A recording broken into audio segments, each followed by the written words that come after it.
Clip number 102۔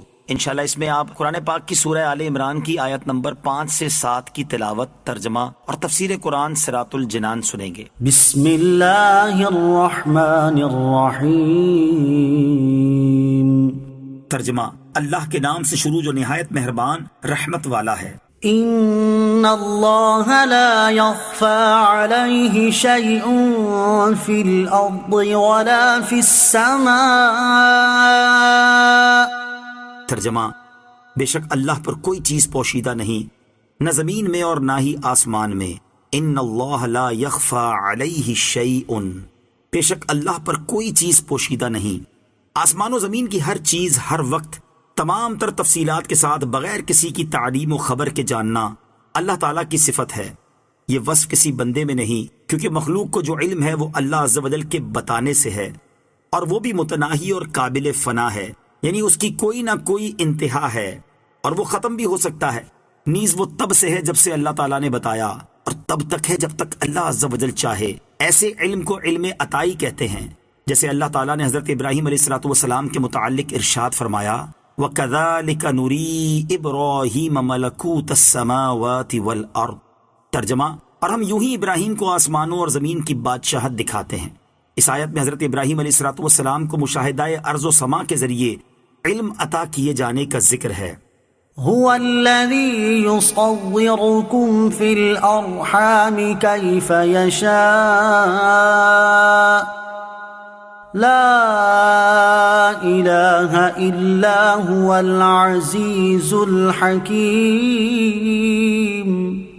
ترجمہ: وہی ہے جو ماؤں کے پیٹوں میں جیسی چاہتا ہے تمہاری صورت بناتا ہے، اس کے سوا کوئی معبود نہیں، وہ زبردست ہے، حکمت والا ہے۔ هو الذی یصورکم فی الارحام، وہی ہے جو ماؤں کے پیٹوں میں تمہاری صورت بناتا ہے۔ ایک بے قدر چیز کو انسانی شکل میں ڈھال دینا، اسے مرد یا عورت، گورا یا کالا، خوبصورت یا بدصورت بنانا اللہ تعالیٰ کی قدرت سے ہے۔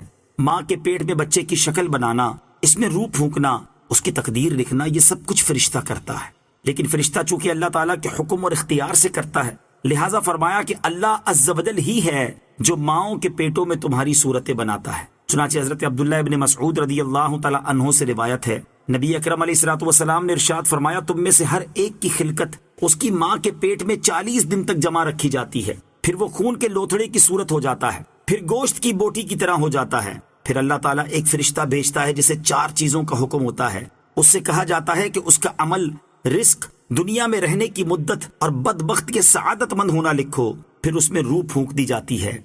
هو الذي أنزل عليك الكتاب منه آيات محكمات هن أم الكتاب وأخر متشابهات فأما الذين في قلوبهم زيغ فيتبعون ما تشابه منه ابتغاء الفتنة وابتغاء تأويله وما يعلم تأويله إلا الله والراسخون في العلم يقولون آمنا به كل من عند ربنا وما يذكر إلا أولو الألباب۔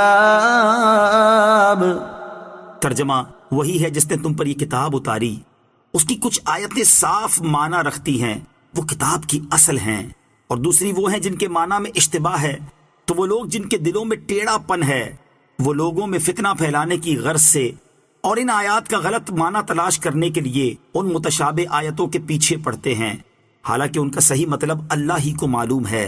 اور پختہ علم والے کہتے ہیں کہ ہم اس پر ایمان لائے، یہ سب ہمارے رب کی طرف سے ہے، اور عقل والے ہی نصیحت مانتے ہیں۔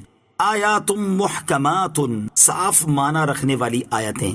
قرآن پاک میں 2 طرح کی آیات ہیں۔ نمبر 1 محکم، یعنی جن کے معنی میں کوئی اشتباہ نہیں، بلکہ قرآن سمجھنے کی اہلیت رکھنے والے کو آسانی سے سمجھ آ جاتے ہیں۔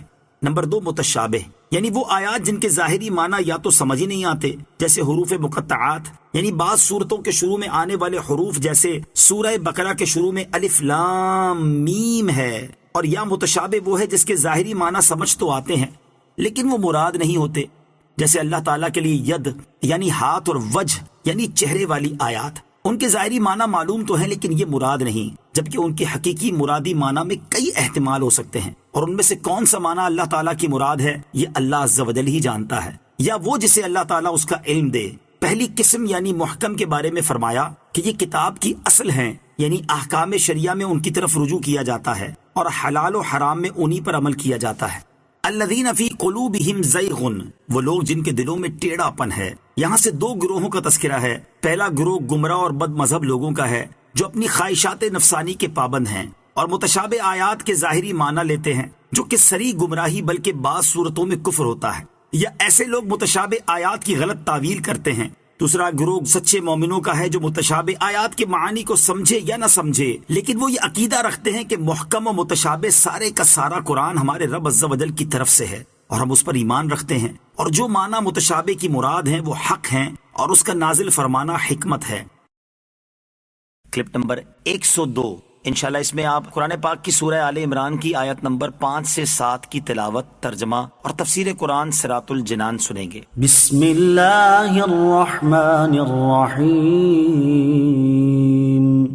ترجمہ، اللہ کے نام سے شروع جو نہایت مہربان رحمت والا ہے۔ ان اللہ لا يخفى علیہ شیء فی الارض ولا فی السماء۔ ترجمہ، بے شک اللہ پر کوئی چیز پوشیدہ نہیں، نہ زمین میں اور نہ ہی آسمان میں۔ ان اللہ لا یخفی علیہ شیء، بے شک اللہ پر کوئی چیز پوشیدہ نہیں۔ آسمان و زمین کی ہر چیز ہر وقت تمام تر تفصیلات کے ساتھ بغیر کسی کی تعلیم و خبر کے جاننا اللہ تعالیٰ کی صفت ہے۔